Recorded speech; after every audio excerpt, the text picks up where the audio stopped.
What nerdigans, this is the one and only Packer Girl 89. Today's anime nerdigan live reaction video is going to be for Mix Season 1 Episode 1 titled Meisei's Ace. And before we even get to Chapter 1's adaptation of the manga, we're getting something, it looks like we're going to start off with something similar to what we got with Diamond no Ace Act 2, which is kind of like a recap of what happened in Touch.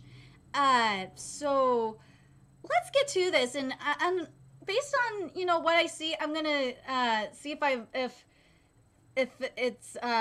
anime onlys can just go straight into Mix without watching Touch or reading Touch, or if I'm gonna have to say, like, seriously, do not watch this anime adaptation, or fuck, don't even read the manga until you read Touch. Even though I'm gonna say regardless, read the Touch manga anyway, because it's really, really good. But in this case, it might be strongly recommended. But let's get to it and see what OLM has in store for us. Oh my god, the way that this flashback is shot is so beautiful. I really love it, because remember, this took place like 26 years ago. So I really love how it's not crisp at all. I love how grainy it is. It looks really, really pretty. I love it. So what we're seeing so far is how basically Tatsuya is making his legend. Like, we're not seeing we're not seeing anything else so far. And I'm a minute in here and I'm just like, wait, you're not seeing like the shit he had to deal with. It's like you're just seeing how he's carving his legend, but you didn't see the fact that he's doing this because he's doing this to fulfill his dead twin brother's dream. Like, that kind of bugs me a little bit, but I kind of understand why OLM is going in this direction, because I think OLM is doing this mainly for the people that have like watched that are Touch anime onlys and are Touch manga readers as well. So that way that Touch/Mix manga readers, I should say. So that way we could get a refresher going into this, especially for those of us that are Touch/Mix manga readers. So, but yeah, so far I'm gonna say this right now, even though I already recommend watching the or at least reading the Touch manga, because it's so freaking good, and it's you gotta at least read before you watch Mix. You probably should at least either watch the anime or read the Touch manga. That you gotta, otherwise you're not gonna really appreciate I don't think you'll appreciate this series as much. I love the music, and yes, I love the music, as corny as it is. I love it. It's very, I shouldn't say corny. Cheesy is the better wording for it. I love how cheesy it is. I don't give a fuck that there's not the utilization of the backgrounds, because of the style that's being used. There's no need for it. When we have this kind of art style going on, or the Sakuga style going on, we don't need to do there's nothing else that really needs to be done. You don't need to do, otherwise I think it would be way too much, in my opinion. I gotta say, OLM, this matches the fucking art style perfectly. Holy shit. And when we get, after, we see how the last championship was won, and this goes into the 1 minute 58 second mark, transition from the 1 minute 57 second mark to the 1 minute 58 second mark, and we see the change in the color palette going into the the modern day.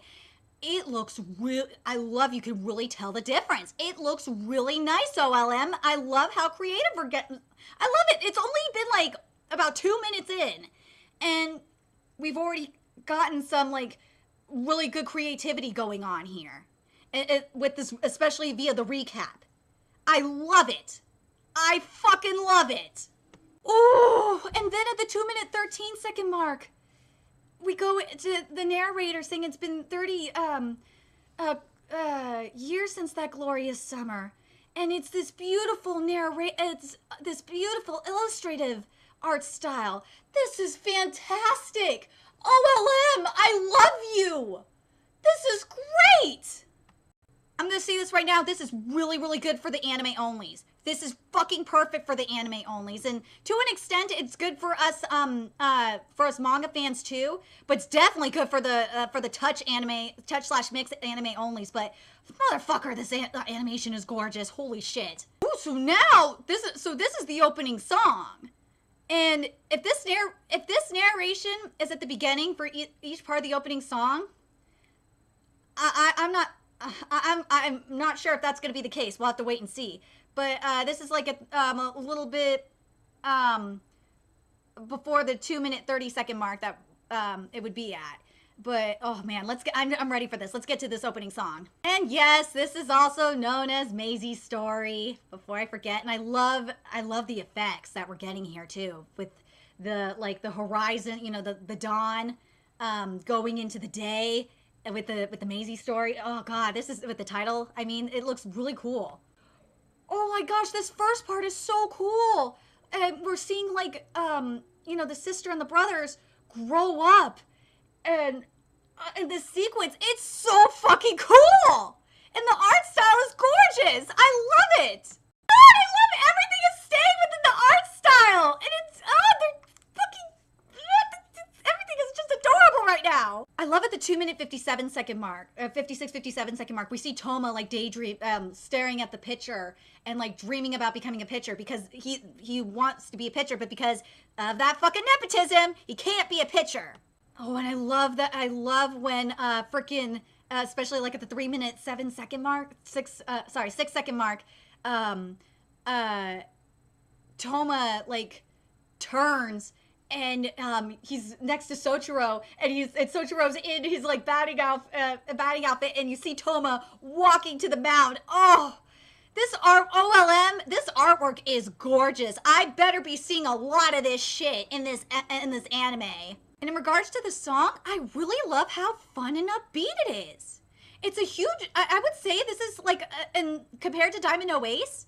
This is a little bit of a contrast. I would say this is more of a relaxed, fun and upbeat opening, and I really like it. I like the contrast we're getting here compared to Diamond No Ace Act 2. And the other thing here that's different, especially in comparison to Diamond No Ace Act 2, is that we're more the opening is more focused on Soichiro and Toma, which is what this manga is mainly focused on anyway, is Soichiro and Toma becoming a battery. So this very, very nice job so far, OLM. I really, really like this. And then we're seeing Meisei actually play, and it looks, this is a little bit before the 3-minute 50, I want to say 3-minute 45 to 3-minute 50-second mark in particular, I want to focus on. It looks really nice.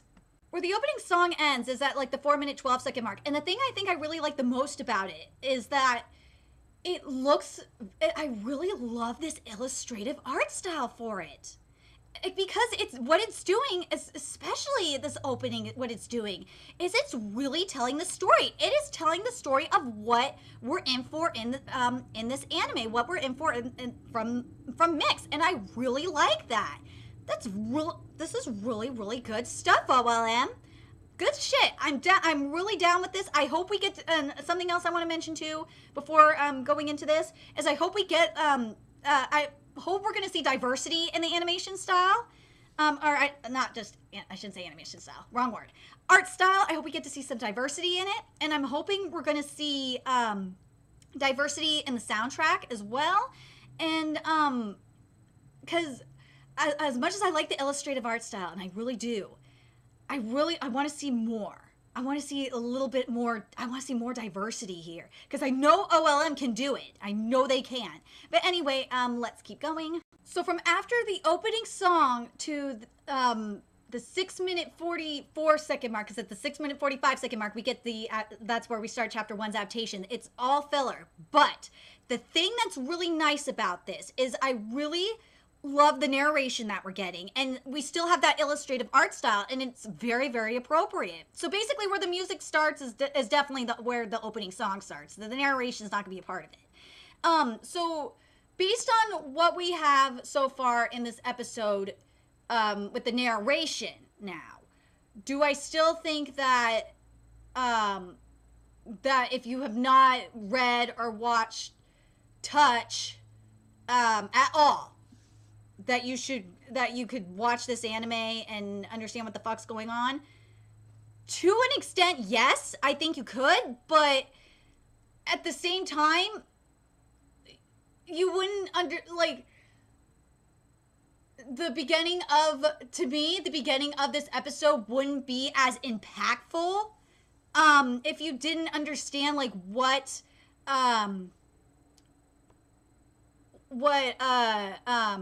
oh my god, sorry. If you didn't understand the journey that Tatsuya had to go through to get there, because it was a really hard thing for him that he had to do. What he had to go through emotionally, and it's just, especially the fact that he had to do it he had to go through this stage that he was, that he was not his twin, and that he was doing it for more than just for, his dead twin's dream. He was doing it for him. It's just a really good fucking story. Just either go read it or go watch the anime. I don't know how many episodes the Touch anime adaptation is, because I haven't watched it because I read the manga. The manga's like about 222 chapters, but god damn it, it's really, really good. You'll get through it really fast. It's that fucking good. But if you are a Touch anime only, you should be fine. Definitely. If you have watched all of Touch, you should definitely be okay. But anyway, I do like the additional scenes that we got here that are not in the manga, like the additional scenes introducing the twins to us. Well, they're not twins. Sorry, my god. The stepbrothers to us, I really like that. That was really, really cute. But anyway, let's actually get to the adaptation of Chapter 1, which starts again at the 6-minute 45-second mark. And I do want to say the transition to the rain was gorgeous. Oh my god, that rain looked really, really nice too. But anyway, now let's get to this. Damn, the art on that manga looks so freaking good. And this is at the 6-minute 56-second mark. Holy shit, that looks gorgeous. Okay, I'm gonna say this right now about the 7-minute 14-second mark. Even though the patterns on the pajamas don't exactly match what we got here in the manga to an extent, because it looks very vague in the manga what like the pattern is supposed to look like. Or no, it's supposed to be like a plaid pattern, like a fleece plaid pattern. I'm gonna say this. At least the fucking pajamas got a pattern. Because something that's a huge problem in anime that I've noticed, especially manga to anime adaptations, I've really noticed, is that for some reason, I don't know if it's just laziness or they just don't have the time. I really don't want to say laziness. Maybe don't have the time to, is that animators don't do the... just don't animate patterns. They're like afraid of them. It drives me nuts. But yeah, OLM, I gotta bust you on this one here. So the curtains that are in the boys' bedroom, that are in Toma and excuse my wordings, and Sochihiro's bedroom, they're supposed to have pattern on it, and it is missing.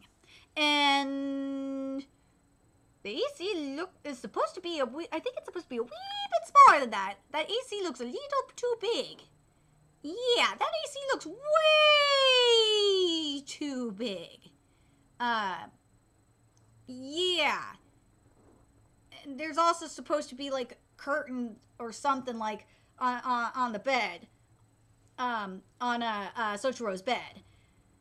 Let's see, is everything else correct? But I will say this though, what OLM did get right is, and because this has been actually a pretty big problem in manga to anime adaptations, or I should just say in anime in general, is texture, especially in the hair.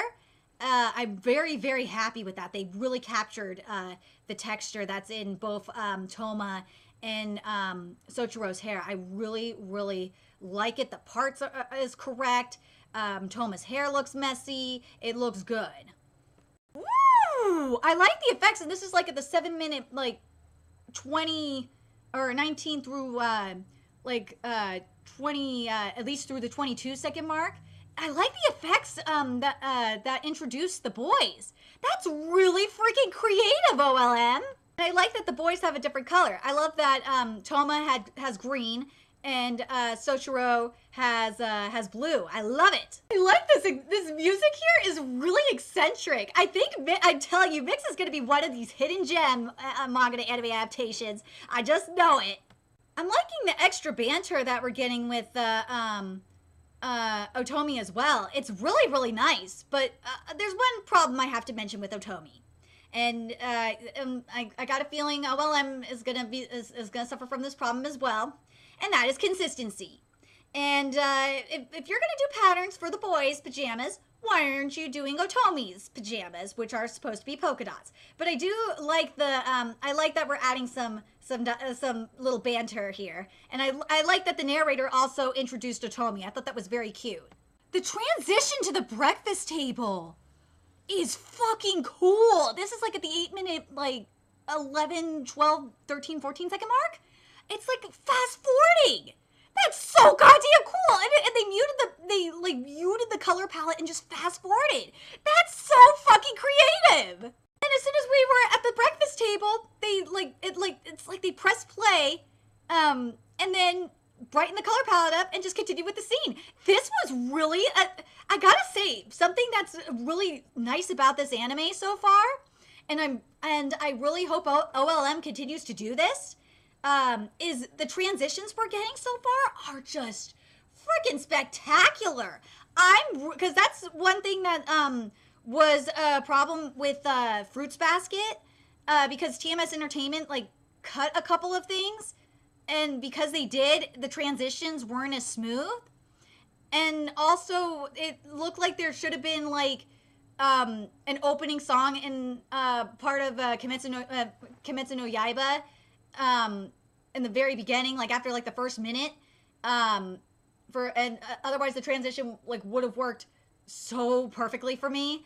But other than the transitions that OLM is doing is really has gotta be some of the most creative transitions I've seen in anime lately. It's really refreshing. I love all these effects, especially for the introductions too.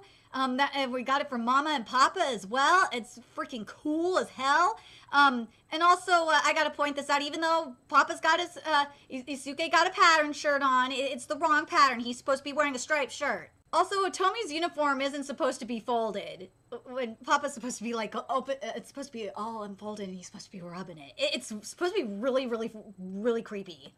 Mayumi, Mom is not supposed to be wearing stripes. She's supposed to be wearing confetti, and she's not a confetti looking pattern, and she's not.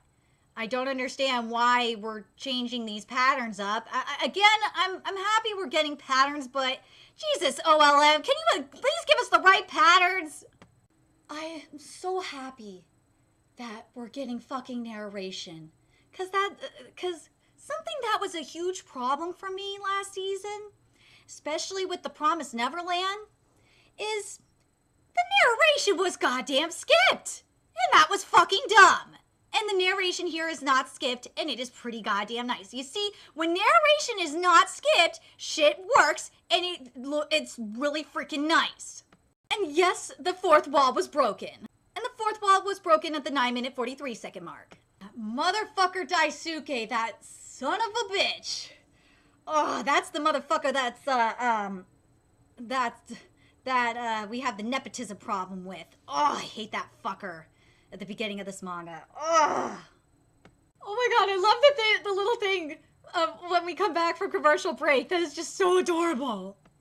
Okay, something that's really bugging me, and I don't know if it's just my my version that's doing this, is that when we get the introduction for the non-narrated characters, we're not getting, the subtitles are not, it's not translating. They're not being translated, and it's really pissing me off. I don't know if this is happening on others' Funimation streams. Please let me know in the comment section if it is, because if it is, we need to let Funimation know. And also, if you're on Twitter, and this is happening, please let Funimation know as well. I fucking love what Toma said. I gotta, to Ichiban, I thought it was freaking hilarious. I gotta read it. I'm gonna read the manga dialogue. Don't mind me, I'm just talking to myself. You're surprisingly loud when talking to yourself. Your goal is to be the pitcher? Yes, I'm Natsuo Ichiban, the summer's ace. Standing on the Koshin Mountain is my destiny. So you're not going to the Invitational? What? He says in the anime, he doesn't say anything in the manga, but in the anime he's like, they're not mutually exclusive. I like that OLM added that line. And something I gotta say about this episode so far that I really love that OLM is doing is that I really love that OLM is expanding on a lot of the content here. And the filler that OLM's writers are putting in here really work. It's not like it's being filler for the sake of filler. It's setting up setting up scenes really nicely, like especially in the beginning, for example. Even after the opening song, it set up shit really nicely. And I'm really liking that we get, the names of the characters for that the manga doesn't give us the names to the characters right away. And I really like that. I thought that was, I think that what we're getting so far is really nice. And also this fucking soundtrack is just great. I know, it's freaking weird, right? And I mentioned this in my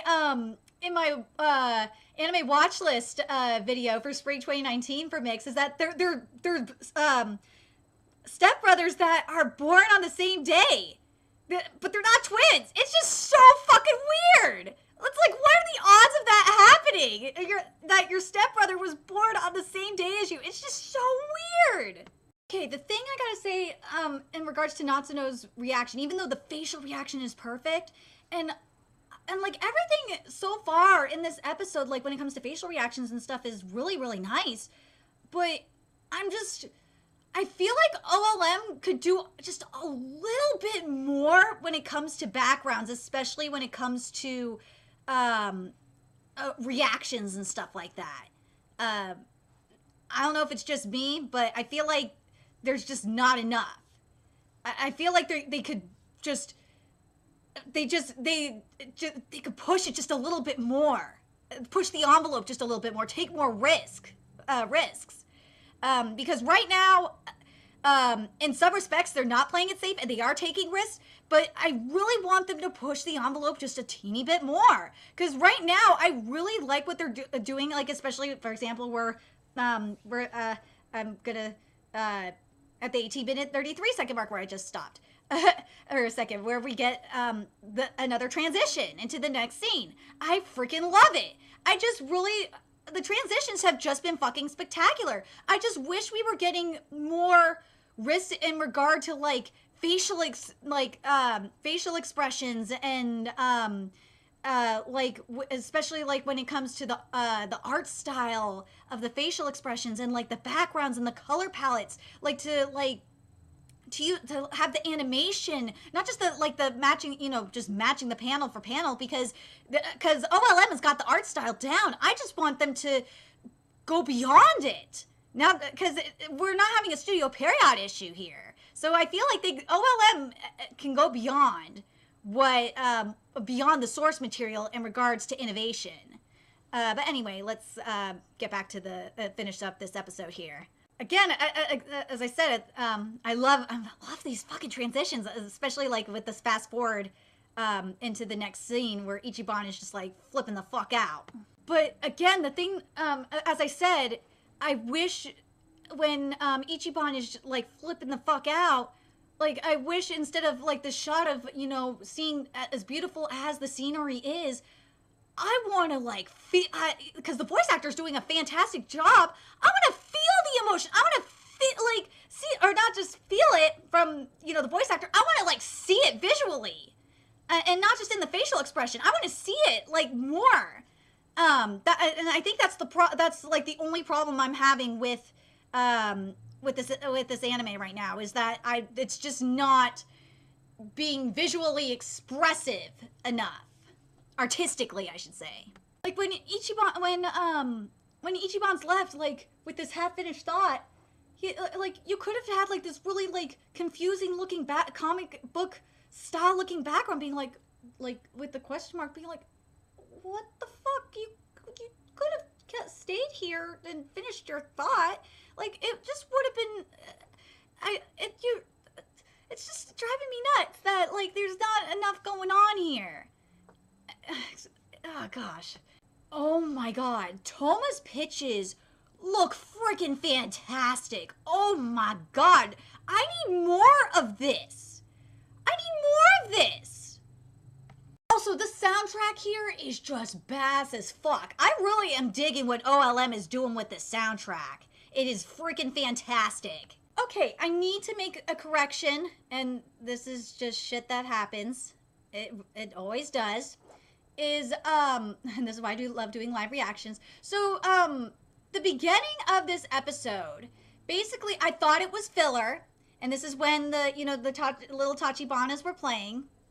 And what it was actually, it wasn't filler. It was actually the adaptation of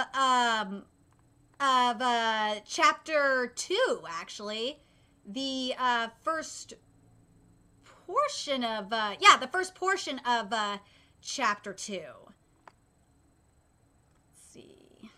And actually the last portion of this episode is the very end of this episode is right near the end of chapter 3's adaptation of the manga, which I find very, very interesting. Okay, so here's the thing. Let me give you my thoughts about this episode. So writing in regards to changing up the scenes. I don't mind that the beginning of chapter 2's adaptation of the manga was at the very beginning. I do after the recap shit. I don't mind that at all. It actually it works really, really nicely. I'm fine with that.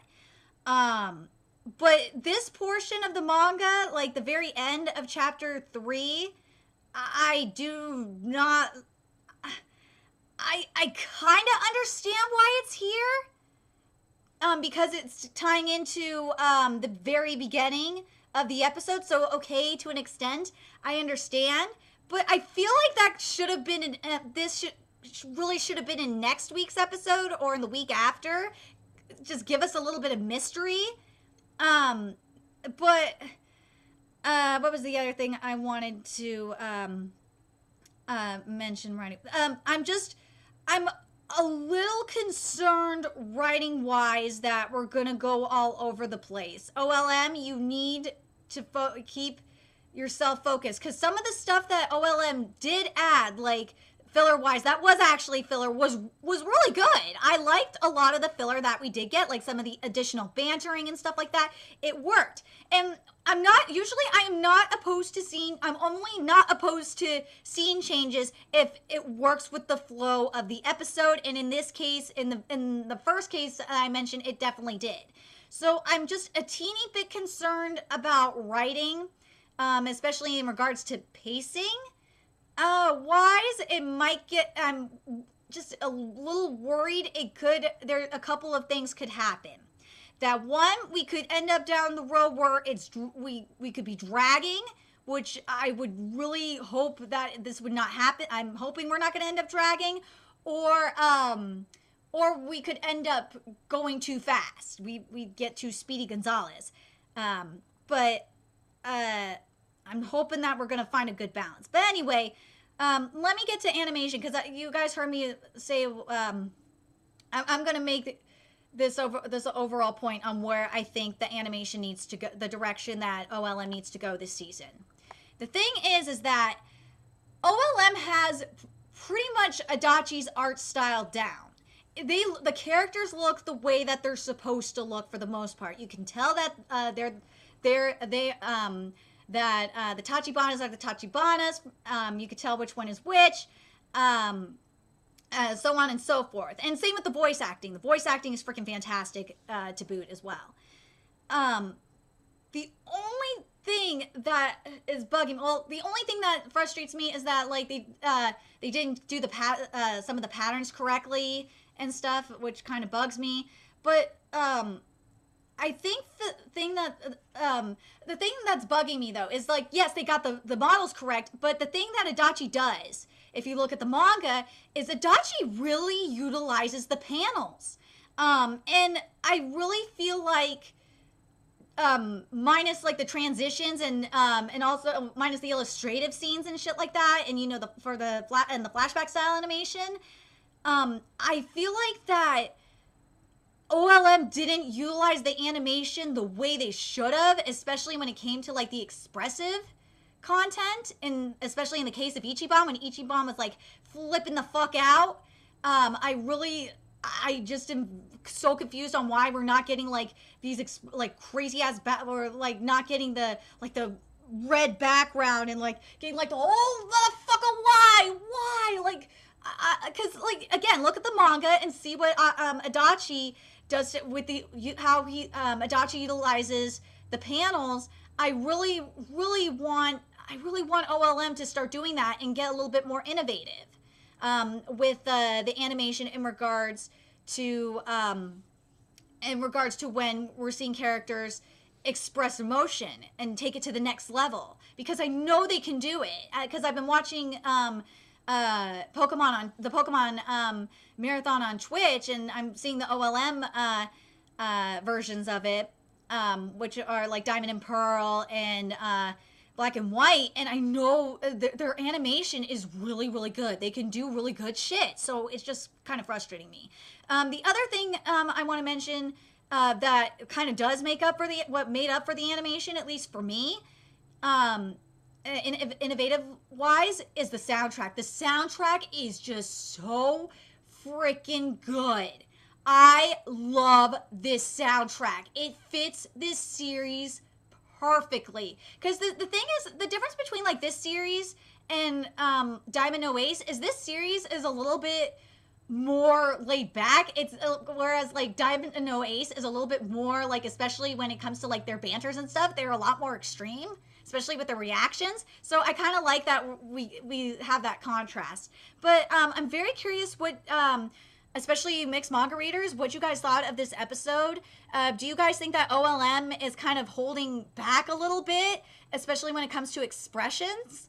And what do you guys think of some of the innovative ideas, animation-wise, we got up in here? I really like the illustrative stuff that we got. I really like the transitions, and I hope we get more stuff with the transitions, and I hope we get a diverse amount of innovation from them in regards to like transitions and shit.